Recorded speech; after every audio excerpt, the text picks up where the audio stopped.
It was pretty good weather right in D.C. Was it okay? It was on and off. We had the ponchos quite a bit. Yeah. So hey. I was hoping for more sun. But you know what? Those guys have been through so much worse. The rain was nothing for them. Right, exactly. Weather's all perspective. Maybe some of them enjoyed it too.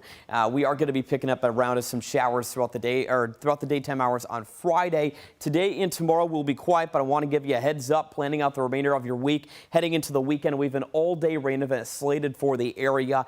Rounds of flooding rain could be possible and very strong wind with the impacts from the remnants of Hurricane Helene. And as you can see, the timeline of our rainfall tracker bringing in some very heavy rainfall for the area beginning tomorrow night, extending all day on Friday. And likely the rainfall from Helene will stick around even into the first half of Saturday. So right now, though, we are enjoying some drier air, and there's been some patches of sunshine so far as we've gotten the midday hour started.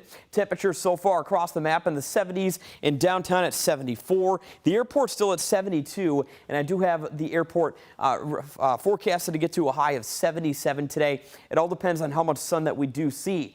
I want to mention as well, Waterfront Wednesday today going on, the final Waterfront Wednesday of the season.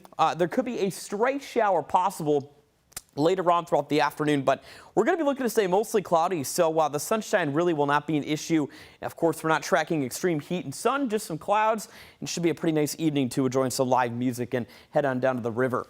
We are noticing that the storms from yesterday now well off into eastern Kentucky and the remainder of Appalachia, and as we take a look at that next storm system, it'll be surging into the area beginning tomorrow night late. So both today and tomorrow, mainly staying mostly cloudy. A stray shower could be found mainly along and east of the Kentucky River.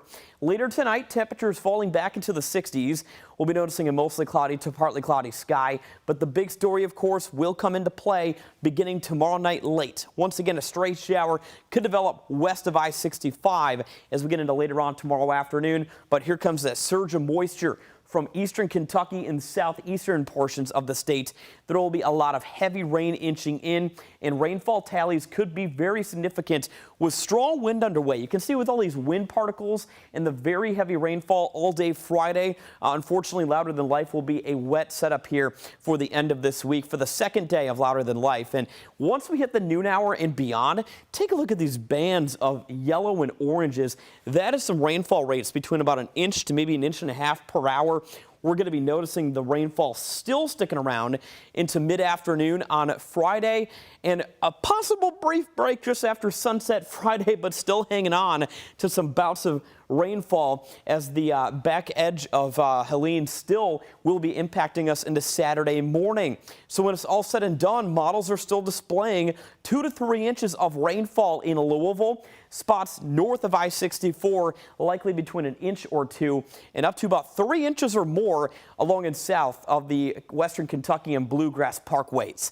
80-mile-an-hour winds sustained now with Helene, and of course the wind gusts are even stronger. The track of Helene does bring it right along that panhandle of Florida, making landfall tomorrow night. And with time, of course, Helene will be continuing to march her way well to the north. So as you can see in our local 7-day forecast, about 100% chance of the rainfall all day on Friday from Helene's remnants. And luckily, we're going to be drawing out into next week, and our long-range models actually bring us a lot cooler air into later next week, kind of a taste of fall with temperatures in the 70s next Wednesday. Brooke?